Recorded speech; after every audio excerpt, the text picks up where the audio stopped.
Historias que enamoran, un podcast donde el amor es el protagonista. El amor por la lectura, por la escritura, por los libros, por las historias. Historias que enamoran, un podcast de libros de Penguin Random House, grupo editorial.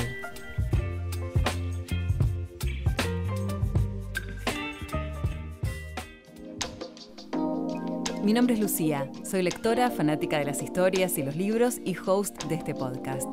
En cada episodio vamos a estar conversando con otras y otros apasionados tanto por la lectura como por la escritura para conocer más acerca de las novelas que tanto nos transformaron. Considero muy importante acertar con la lectura para las vacaciones y por eso en este episodio, junto a dos escritoras, te vamos a hacer algunas recomendaciones para no cargar libros de más o para viajar leyendo si este verano te quedás.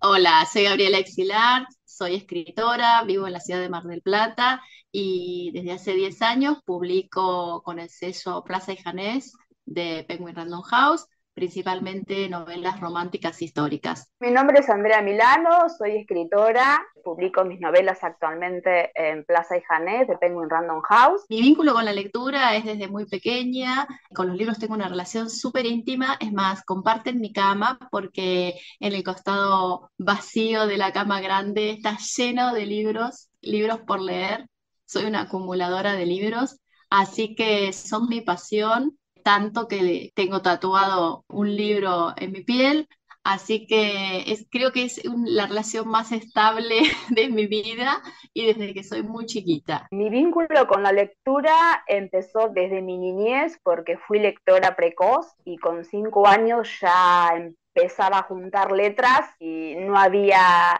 libro en casa que no terminara cayendo en mis manos, ¿no? Así que digamos que el vínculo que tengo con los libros es muy fuerte y ya lleva varios años. Bien, ¿cómo eligen los libros para el verano? Si eligen, no sé, un libro que las haga viajar, un libro que las haga ver la cotidianidad de otra manera. En realidad no suelo elegir lecturas especiales para el verano porque no soy lectora estacionaria, ¿no? Digamos que yo leo en invierno, en verano, en primavera y en otoño igual siempre. Es más, digamos que mi promedio de lectura en un año es de 70 libros, voy variando de géneros, de número de páginas y demás, pero no suelo tomarme el verano como una época especial para elegir ciertos títulos. Obviamente es en la época del verano, la temporada veraniega, uno tiene un poco más de tiempo libre y puede programar o buscar otras lecturas, ¿no? Pero no me vuelco especialmente por un género más ligero o una lectura más liviana, ¿no? Distinta a la que disfruto el resto del año. Bueno, en mi caso coincido en parte con Andrea, porque como soy lectora a tiempo completo, no es que elijo mis lecturas de verano, porque siempre tengo ahí una pila de pendientes por todos lados, en la mesa de luz, en la cama, en el auto, 2 o 3 libros por las dudas, entonces bueno, voy sacando de ahí. Pero sí, quizás como en verano tengo más tiempo y leo también en otro ámbito, en vez de elegir lecturas quizás más livianas, voy por el camino contrario, ¿no? Elijo por ahí cosas que me hagan pensar o que me generen algún tipo de esfuerzo, o si tengo que estudiar algún tema en particular, prefiero hacerlo en el verano, porque bueno, tengo más tiempo para dedicarle a la lectura. Quizás durante el invierno uno lee un capítulo a la noche y estás cansado, entonces se lee menos. Y en verano, al haber más tiempo, quizás puedo leer 1 hora, entonces ahí puedo tomar apuntes. Si quiero incursionar en determinado tema, bueno, aprovecho el verano para ese tipo de lectura. Mencionábamos esto del tiempo, de, bueno, el verano como la estación en la que por ahí tenemos más tiempo y quizás puede ser un momento ideal para leer sagas completas y también clásicos de la literatura. Quería saber si alguna vez lo hicieron, si aprovecharon el verano para una saga o un clásico. En mi caso, quizás no tanto tomar una lectura nueva en la época de verano, pero sí por ahí puedo aprovechar para releer algún clásico o alguna lectura de esas favoritas de siempre que es grato, ¿no? Volver a disfrutar de esas páginas y una de las lecturas a la que siempre recurro, trato de leer de vez en cuando es Mujercitas. Bueno, en mi caso, no sé si es casualidad o quizás fue una elección inconsciente, El verano pasado sí leí una saga, porque bueno, quería tener toda la historia completa y leí la saga de Elena Ferrante, de La amiga estupenda, y todos los libros. Y este verano arranqué con una lectura de Magda Tachatian, y bueno, también son 4 libros que tienen que ver con el genocidio armenio. Y bueno, ahí estoy, ya estoy por el tercero. Y bueno, casualidad o no, pero el verano quizás se presta para leer esos novelones, ¿no? Tan largos y bueno, para no cortarlos. Así que ahora estoy con la saga de Magda Taxatian. Ustedes mencionaban que por ahí leen de todo en el verano, pero es cierto que generalmente se opta por títulos más entretenidos, con tramas más dinámicas, que no sean demasiado pesados. ¿Tienen alguna recomendación de este estilo para hacernos? Sí, bueno, yo como autora, porque además de histórica publico policial, el año pasado descubrí una saga del autor Richard Osman. El primer título es El Club del Crimen de los Jueves, y es una novela policial pero con muchos tintes de humor, porque nos presenta a un grupo de ancianos que viven en una residencia, que se reúnen todos los jueves precisamente para resolver un crimen ficticio, y obviamente terminan convirtiéndose en detectives aficionados, ¿no? Y resolviendo el misterio que plantea el autor en el libro. Es la primera entrega de una saga, creo que ya hay 2 títulos más para leer, y lo recomiendo mucho porque si bien es policial, uno piensa que el policial por ahí es un tema un poco, digamos, pesado, ¿no? Y oscuro. Este grupo de ancianos detectives aficionados le da una vuelta de tuerca y un sentido del humor que la lectura se disfruta muchísimo. Bueno, yo para recomendar como una lectura que en mi caso siempre conmueve, me hace viajar y me hace replantear un montón de situaciones y que nos cuenta sobre temas universales, eh, cualquier libro de Isabel Allende a mí me genera todo eso, ¿no? Y bueno, Violeta, que fue uno de los últimos que leí, me encantó y te permite eso, trasladarte en tiempo y espacio y con ese realismo mágico que ella siempre introduce en sus novelas. Así que esa la recomiendo. Y también me parece que está bueno para el inicio del año incursionar un poco lo que tiene que ver con la astrología, ¿no? Yo también, en paralelo a los libros de Magda Tactatea que estoy leyendo a Jimena Latorre con sus predicciones para el 2023 y con el manual también, ¿no? Es como que tengo los dos ahí a la vez, las predicciones y el manual para ir entendiendo un poco mi carta natal y todo eso, así que también es una lectura buena para el verano. Otra de las cosas que suele pasar, además de esto de aprovechar el tiempo para las sagas y demás que hablábamos hace un rato, es esto de leer el libro que quisimos leer todo el año, pero que no pudimos. Y quería saber para ustedes cuál es, en el 2022, cuál sería el libro del año. Voy a mencionar un título que nombró Gaby recién, que es Violeta, de Isabel Allende. Yo lo leí, bueno, qué decir, ¿no? De la autora, de su estilo, de su pluma,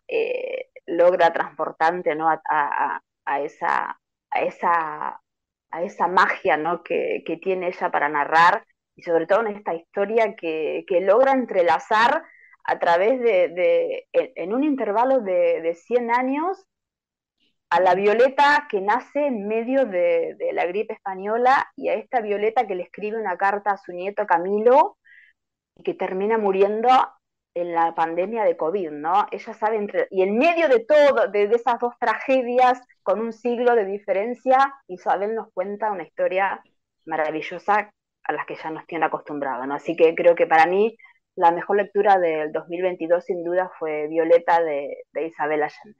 En mi caso, una gran lectura del 2022 fue de La Tora, que es de Alfaguara. El nombre de la autora es muy difícil, es Joyce Carol Oates. Es una novela que tiene que ver con la violencia en grupo y el romper ese pacto de silencio cuando uno es testigo de algún hecho similar. Y bueno, es una chica que presencia, que es testigo de un asesinato en el que está involucrado su hermano, y a raíz de que ella abre la boca, bueno, todo lo que le pasa a ella a futuro, ¿no? Con eso que ella cuenta. Es excelente, está narrada de un punto de vista espectacular, genera mucha tensión y además genera muchos interrogantes plantea muchas reflexiones, así que bueno, la súper recomiendo. No es una lectura liviana, pero está muy bien llevada.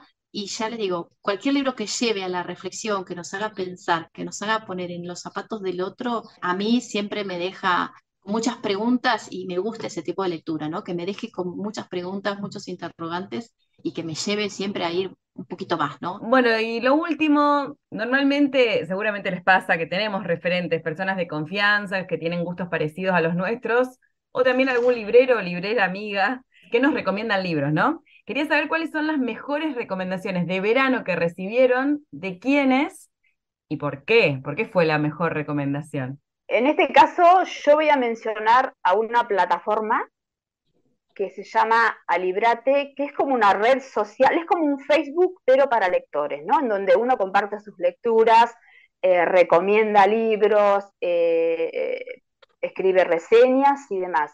Gracias a esta porque es una gran comunidad de lectores de toda Latinoamérica, de Europa, sobre todo de los países de habla hispana, yo, por ejemplo, descubrí la literatura japonesa, ¿no? Una literatura que jamás me había llamado la atención, no conocía autores de esa nacionalidad, y gracias a la recomendación de una de las lectoras, que se llama Maren, me topé con Kawaguchi y su primera novela, que es Antes de que se enfríe el café, ¿no? Que salió, creo que editada este año, hace muy poquito. Es una novela preciosa, en donde un grupo de personajes tiene la posibilidad de sentarse a tomar un café y de volver al pasado, y se arriesgan a volver a ese pasado a unas sabiendas de que no van a poder cambiar ni el presente ni el futuro. La verdad que es una lectura hermosa, la disfruté mucho, es un mundo que no conocía y que ahora empecé a leer mucho más literatura japonesa, y hay autores maravillosos, es una prosa distinta, ágil, profunda.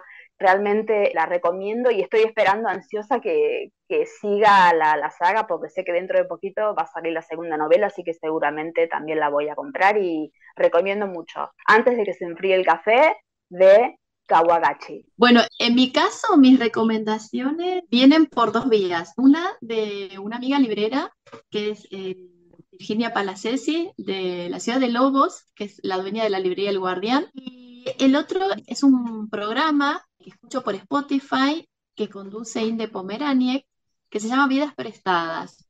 Y esa entrevista a muchísimos autores de todo tipo, género. Es muy interesante porque ahí voy descubriendo autores y voy anotando libros, de esos libros que quiero leer.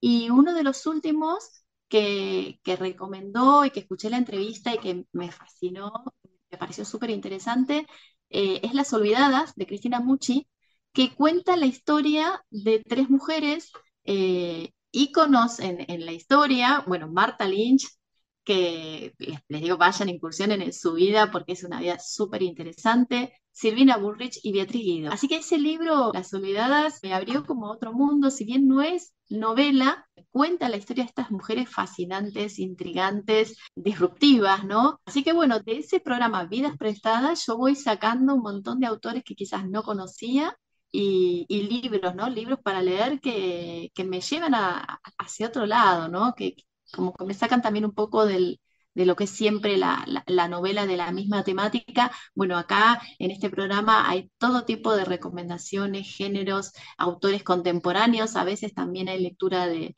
ciertos clásicos, entonces bueno, también traer un poquito los clásicos al presente siempre es bienvenido. Historias que enamoran es un podcast de Penguin Random House, grupo editorial. Todos los libros que mencionamos en este episodio podés encontrarlos en penguinlibros.com.ar.